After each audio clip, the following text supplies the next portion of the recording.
jambo dakika moja. Jambo tu dakika moja daktari. Mari gimiru wako. Okay, kadi wabuoyo. Takumea miazo muda los. Sawa. Nyauru muda los. Sawa. Ongea tu daktari wako. Okay. Basi kolo ya nauru muda losi.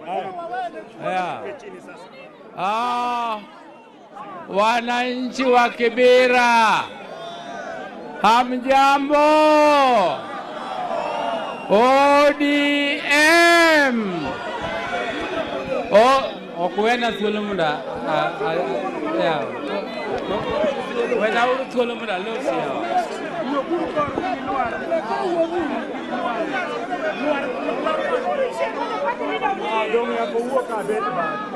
Aduh. Baru zaman itu daktari. Dia, apa ini? Ayo urumuda kena los. Muda gini. Wananchi wa Kibera, wananchi wa Kibera, mnanisikiza? Mnanisikiza? Wananchi wa Kibera, leo ni leo. Leo ni gani? Ni leo.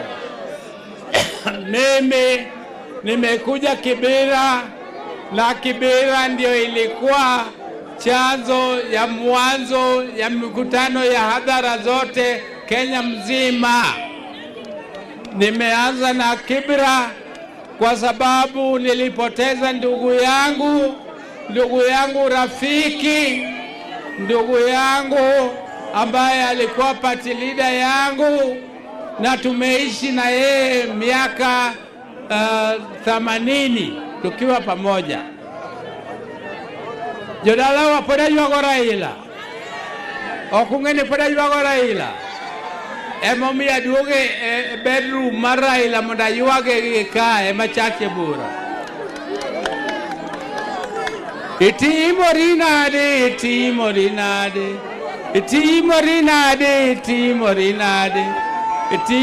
nade okeu gatinga itimori nade. Joey Raila kila wakati alipotoka nje akirudi hapa Kenya, message ya kupatia Wakenya wote alikuwa anaanza na hapa Kibera.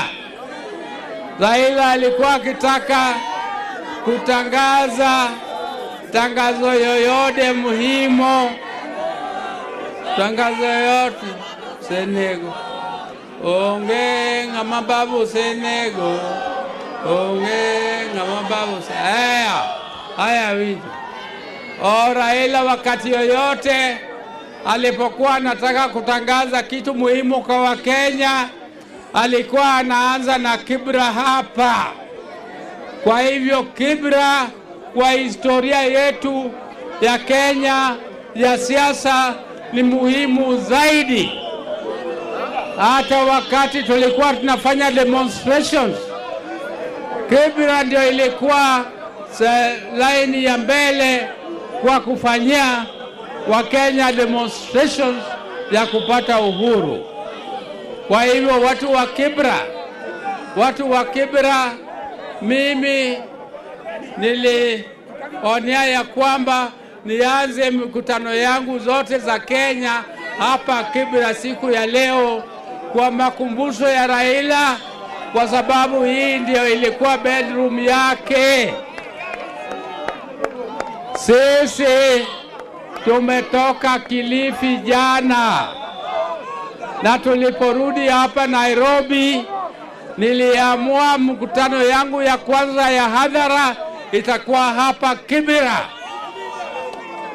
Na hii mkutano maana yake na umuhimu yake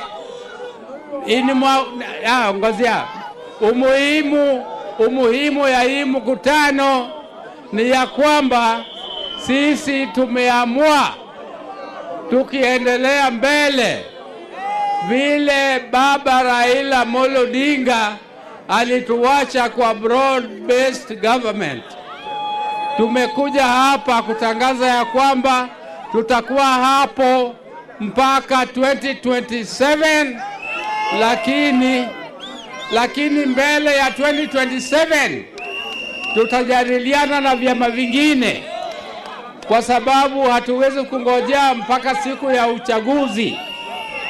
Ni lazima sisi kama chama cha ODM tujitayarishe, na tunaweza kujitayarisha tukiwa tumekuwa na umoja, na sisi lazima tuendelee pamoja, na hatuna nia ya kufukuza mtu yoyote kwa chama. Mtu akitaka kutoka kwa chama aondoke mwenyewe, anaondoke peke yake. Lakini sisi kama ODM, sisi tunataka tuimarishe chama yetu, na tutaanza mazungumzo na vyama vingine, lakini tukiwa pamoja ndio tutakuwa na nguvu, na tuta negotiate na hawa from a point of strength, not from a point of weakness. Sisi ndio chama kubwa. Sisi ndio chama kubwa Kenya mzima kushinda vyama vingine vyote. Hatuwezi kwenda kwa meza kuongea na wengine tukiwa wanyonge. Tukiongea sisi tutaongea kama chama shujaa, chama kubwa, chama ya Raila, na tutaweka kila kitu kwa meza. Hii serikali tulikuwa naye, Raila alituweka, walikuwa wanyonge, walikuwa karibu kuanguka. Lakini tukiendelea mbele, sasa tutakuwa na chama kwa serikali ambaye sisi pia tutaunda. Kwa serikali ambaye sisi pia tutakuwa na sauti zaidi, na serikali ambaye sisi tutakuwa na haki ya kudemand haki zetu. Kwa hivyo ndugu zanguni, na wangapi wamekubali tuendelee kuimarisha chama yetu ya ODM? Wangapi wamekubali? Wainua mkono.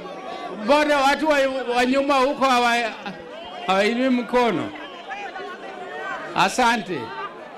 Mimi leo nina furaha tele, kwa sababu inaonekana watu wa Kibra wana hamu ya mkutano.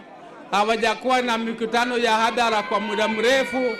Ndio mimi naona watu wamekuwa na agility kubwa, lakini mbele hivyo tutaendelea kuwa pamoja. Asante sana, na Mungu awabariki. Mungu sasa wale